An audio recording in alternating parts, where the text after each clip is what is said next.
Good morning, मैं Naveen Kumar Singh, director Platform Education Centre Private Limited Patna.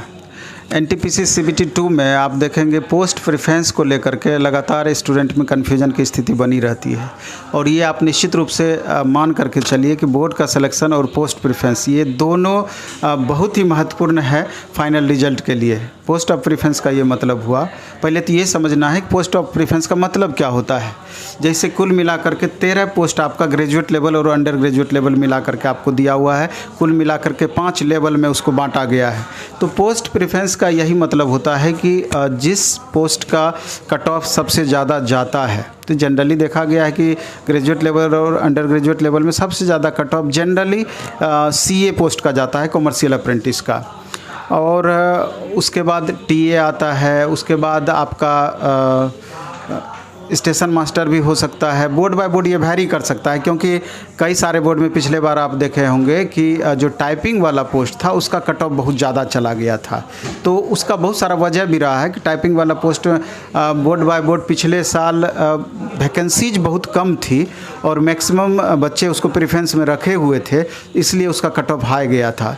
तो हम ये चीज़ कहना चाह रहे थे कि पोस्ट ऑफ प्रेफरेंस में ध्यान ये देना है कि जिन स्टूडेंट को मेडिकल प्रॉब्लम है, जैसे कि विजन में प्रॉब्लम है, तो स्वाभाविक है कि विजन का सबसे ज़्यादा आपका इसमें महत्व है स्टेशन मास्टर पोस्ट के लिए, गार्ड के लिए। तो जो फर्स्ट प्रेफरेंस में स्टेशन मास्टर को रख दिए हैं और उनको विजन का प्रॉब्लम है, तो निश्चित रूप से उनको साइको एस्केप करना पड़ेगा, क्योंकि नहीं तो वो साइको एग्ज़ाम दे देंगे और उनका मार्क्स अच्छा आएगा तो फर्स्ट प्रेफरेंस ही लॉक कर दिया जाएगा। वैसी परिस्थिति में दूसरे पोस्ट से आप वंचित रह जाएंगे। इस बात को मान करके चलना है।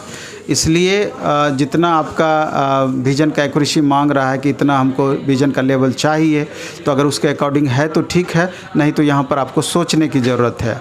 और वैसे स्टूडेंट को जिनको विजन में प्रॉब्लम है तो सीए को ऊपर रख सकते थे, और वो भी उसमें भी क्राइटेरिया फिक्स है कि सीए के लिए भी कितना डायप्टर होना चाहिए, वो आपका नोटिफिकेशन में दिया हुआ है। अगर उससे कम है तब भी वहाँ प्रॉब्लम है ऊपर रखने में, तो वहाँ पर आपका टाइपिंग वाला पोस्ट आपको सूट कर सकता था, तो आप वहाँ टाइपिंग वाले पोस्ट को शुरू में रखे हैं तो वो ठीक है। और जिनको विजन का कोई प्रॉब्लम नहीं है तब भी उनको पोस्ट ऑफ प्रेफरेंस उसी तरीके से सजाना चाहिए था, जैसे CA, TA, station master, guard, typing वाला पोस्ट।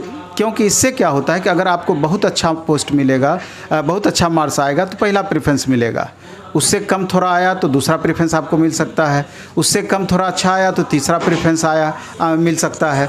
तो पोस्ट ऑफ प्रेफरेंस का मतलब ही होता है कि शुरू से लेके लास्ट पोस्ट तक आपका विचार किया जाएगा। ये बात आप मान करके चलिए। इसलिए घबराना किन्हीं को नहीं है। साइको के लिए अगर आपको मार्क्स उतना आता है, साइको के लिए सारे बच्चों को बुलाया ही जाएगा, और टाइपिंग के लिए टाइपिंग पोस्ट प्रेफरेंस में दिए हुए हैं तो उनके लिए बुलाया ही जाएगा। एक्चुअली में होगा क्या कि जैसे जिन पोस्ट में पीटी और मेंस सिर्फ है, टाइपिंग या फिर साइको नहीं है, तो पीटी और मेंस लेकर के उनको स्टॉप कर दिया जाएगा, तत्काल उनको रुकना पड़ेगा। और फिर उसके बाद साइको वाले बच्चे को साइको के लिए बुलाएगा, टाइपिंग वाले बच्चे को टाइपिंग के लिए बुलाएगा, और फाइनल मेरिट लिस्ट जब बनेगा तब उस समय सारे पोस्ट का रिजल्ट एक साथ जारी किया जाएगा। तो वहाँ पर देखा जाएगा कि कौन बच्चा किस पोस्ट को कैसे प्रेफरेंस में रखा है और उसको कितना मार्क्स आया है, उस अनुसार उसका सीट लॉक होगा।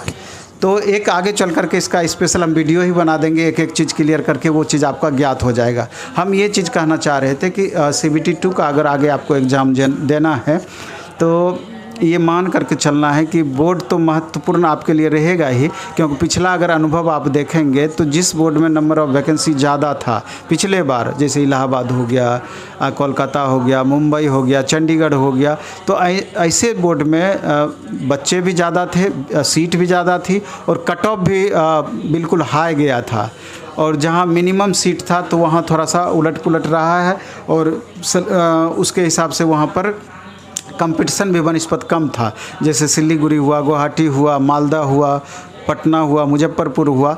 तो ये पिछले बार इन सारे बोर्ड में जिनका लो कट ऑफ गया था, समझिए कि 68, 69 पे सिलेक्शन हो गया था, और हाईएस्ट कट ऑफ वाले में 84, 89, 84, 85 सब तक चला गया था। आप समझ सकते हैं कि सेम सीटिंग का क्वेश्चन पेपर यहाँ भी है और वहाँ भी है, और इतना ज़्यादा बीच में गैप हो जा रहा है बोर्ड के सिलेक्शन के कारण।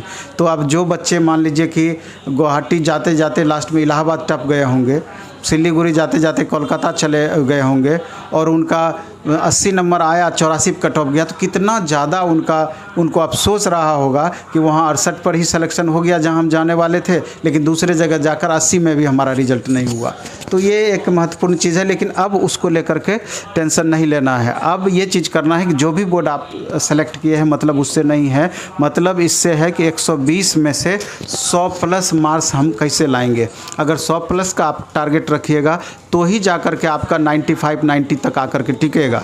अगर 90 तक आकर टिकेगा या 95 तक आकर के टिकेगा तो ये समझना है कि कोई ना कोई पोस्ट आपका होल्ड हो जाएगा। लेकिन 95 से जितना आप नीचे जाएंगे उतना ही कन्फ्यूजन बढ़ता चला जाएगा, और 100 से जितना ऊपर भागेंगे उतना ही अच्छे पोस्ट की संभावनाएं आपकी बढ़ती चले जाएगी। तो स्वाभाविक है कि 100 मार्क्स लाने के लिए आपको अटैम्प्ट भी मैक्सिमम करना होगा। यहाँ टाइम का आपके साथ अभाव रहेगा कि 90 मिनट में आपको 120 क्वेश्चन आपको बनाना है। ये अलग बात है कि क्वेश्चन का लेवल बनिस्बत थोड़ा सा कम रह सकता है, ये हम मानते हैं, लेकिन फिर भी 90 मिनट में 120 क्वेश्चन बनाना तब चुनौती है जबकि 70 क्वेश्चन सिर्फ आपका मैथ और रीजनिंग मिला करके रहना है, क्योंकि यहाँ आपका टाइम लगता है। मैथ और रीजनिंग में बहुत सारे ऐसे सवाल होंगे कि वहाँ टाइम आपका अधिक से अधिक लेगा। हालांकि वो टाइम आप साइंस से कुछ मैनेज करेंगे और maximum arts, current affairs, static GK जिससे 35 क्वेश्चन रहने की संभावना है उससे मेंटेन करेंगे। फिर भी अगर आप टाइम मैनेज नहीं कर पाएंगे तो 5, 7, 8 क्वेश्चन आपसे छूट सकता है, 10 क्वेश्चन छूट सकता है, और यहाँ एक मार्क्स आपके लिए भारी पड़ सकता है कि अगर आप 1 मार्क्स आपसे जानबूझ करके गलती हो गया या आपकी गलती के कारण 1 मार्क्स कम आता है तो वो आपको दौर से बाहर करने के लिए काफ़ी है। इसलिए सभी सब्जेक्ट पे समान पकड़ रखते हुए सभी सब्जेक्ट पर आप मैक्सिमम स्कोर करने का प्रयास करते हुए ही मैक्सिमम स्कोर तक आप पहुंच सकते हैं, इस बात को ध्यान रखना है।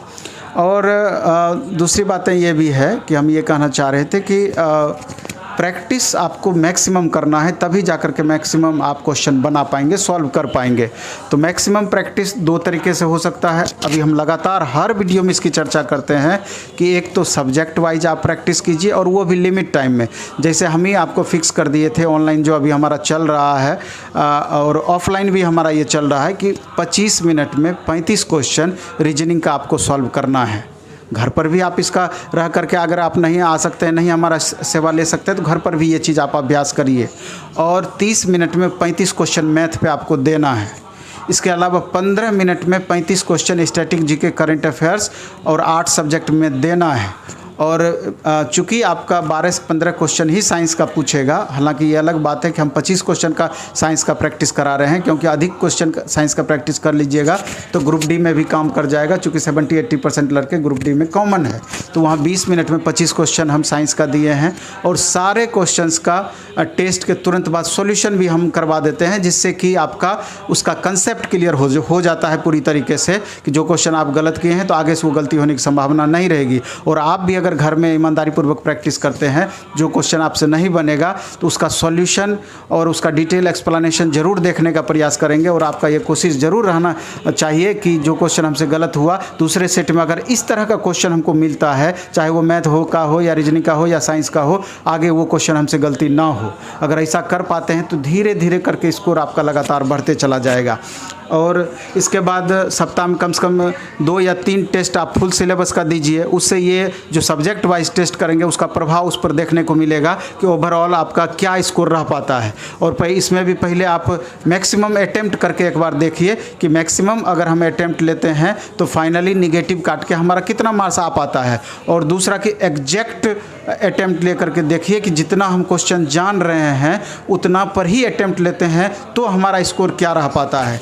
तो जनरली CBT 2 में जहाँ क्वेश्चन का लेवल बनिस्बत CBT 1 का थोड़ा कम रहता है, नंबर ऑफ क्वेश्चन जहाँ ज़्यादा रहता है, प्रायः हम वहाँ देखते हैं कि अधिक अटैम्प्ट लेने से स्टूडेंट को जनरली फ़ायदा होता है।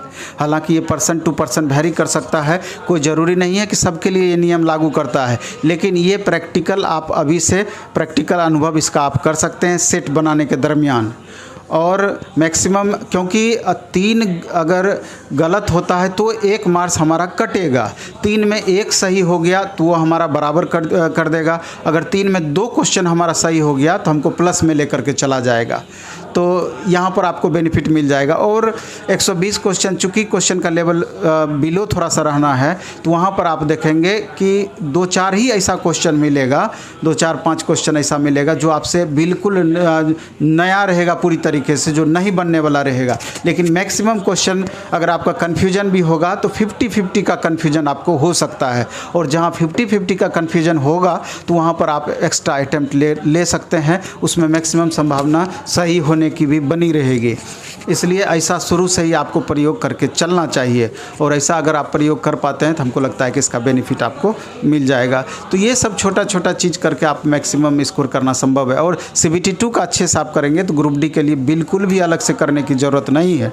और अभी हम ऑफलाइन मोड में भी अभी सुबह और शाम 2 टाइम में specially subject wise test start किए हैं, और बच्चों की उपस्थिति भी वहाँ अच्छा खासा है। लगातार स्टूडेंट प्रैक्टिस कर रहे हैं और बेनिफिट भी उसका मिल रहा है। और जो स्टूडेंट यहाँ नहीं आ पाते हैं उनके लिए ऑनलाइन मोड में भी द प्लेटफॉर्म ऐप डाउनलोड करके ये सारा कम्बो पैकेज टाइप का हम बना दिए हैं। मैथ, रीजनिंग, साइंस और हर सारे सब्जेक्ट का जो आपके लिए उपयोगी है, सब्जेक्ट वाइज टेस्ट अलग कर दिए हैं, और फुल सिलेबस का बाइलिंगुअल टेस्ट उसको अलग कर दिए हैं कि उसके माध्यम से उस सब का डिस्कशन भी हम रखे हैं। तो उसके माध्यम से 100% आप इसका लाभ घर बैठे भी ले सकते हैं, और ऐसा करना चाहिए। और जो बच्चे पटना आ सकते हैं 2 महीने के लिए, तो वो डायरेक्ट बैग एंड बैगेज लेकर के भी यहाँ आ सकते हैं। अभी रूम की दिक्कत नहीं है, हर जगह आपको रूम मिल जाएगी। 2 महीना यहाँ जम करके आप प्रैक्टिस कीजिए, और हमको लगता है कि उसका लाभ आपको CBT 2 में देखने को मिलेगा। और जो नहीं आ सकते हैं घर पर रह करके ही कीजिए, कोई ज़रूरी नहीं है यहाँ आने का। और लेकिन जितनी बातें हम बताए हैं उतना प्रैक्टिस खुद से करने का प्रयास कीजिए। और हमारा एक स्पेशल NTPC CBT 2 का भी प्रैक्टिस वर्कबुक भी आया है। उसमें कुल मिला के 30 सेट है, जिसमें 9 सेट हम जो पिछला 15-16 में NTPC CBT 2 का जो क्वेश्चन पेपर है, तो 9 सीटिंग का हम उसमें क्वेश्चन पेपर डाल दिए हुए हैं। उससे आपको आइडिया आ जाएगा कि क्वेश्चन का लेवल क्या पूछता है। हाँ, एक और महत्वपूर्ण बात कि जो अभी हम सब्जेक्ट वाइज टेस्ट ले रहे हैं, NTPC CBT 1 में जो आपका 135 सीटिंग में एग्ज़ाम हुआ है, उसी का 80-90% क्वेश्चन हम डाल रहे हैं, और 10-20% ही सिर्फ क्वेश्चन हम अलग से उसमें ऐड कर रहे हैं, जैसा आपका एग्जाम में क्वेश्चन पूछ सकता है। और जो उस क्वेश्चन में उपलब्ध नहीं है, या क्वेश्चन का बहुत ज़्यादा जो लेवल कम है, तो 2-4 क्वेश्चन वहाँ से हटा करके अपने तरफ से उसमें ऐड करके क्वेश्चन को एक स्तरीय बना करके लगातार अभी प्रैक्टिस करवा रहे हैं। यानी कि डेली 1 सेट अभी आपका NTPC CBT 1 का आपका प्रैक्टिस हो जाएगा, चारों पेपर मिला करके। एक्स्ट्रा कुछ 100 क्वेश्चन वहाँ रहना है, 20 क्वेश्चन हमको एक्स्ट्रा ऐड करना पड़ रहा है, तो वो बेनिफिट भी आपको 100% मिल जाएगा। इसलिए बहुत परेशान होने की ज़रूरत नहीं है प्रीवियस क्वेश्चन के लिए। और हमारा बुक पर भी काम चल रहा है। 135 सीटिंग का बुक निकालने में कम से कम 4 वॉल्यूम का बुक निकालना पड़ेगा, जिसका पहला वॉल्यूम आपको अगले हफ्ते 4-5 दिन के अंदर में ही आपको मिल जाएगा विथ सॉल्यूशन। तो कंप्लीट पूरा सेट उसमें दिया हुआ होगा, तो चाहे तो आप घर पर रह करके भी वो सेट आप बना सकते हैं, कोई दिक्कत नहीं है।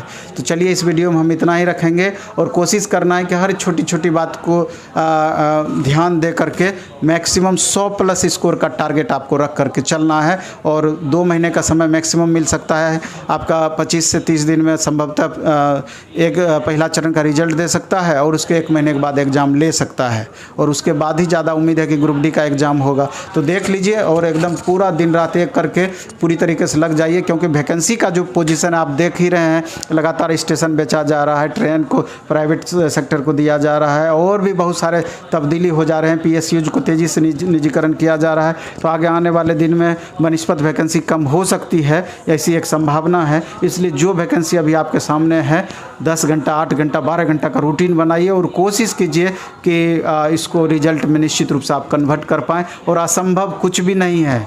आप 2 महीना जम करके मेहनत कीजिएगा। 2.5 साल पिछला लगातार मेहनत किया हुआ है, बहुत सारे बच्चे उससे पहले से भी मेहनत कर रहे हैं। हमको पूरा विश्वास है कि आपका रिजल्ट निश्चित रूप से हो जाएगा। रिजल्ट आपका रुकना नहीं चाहिए।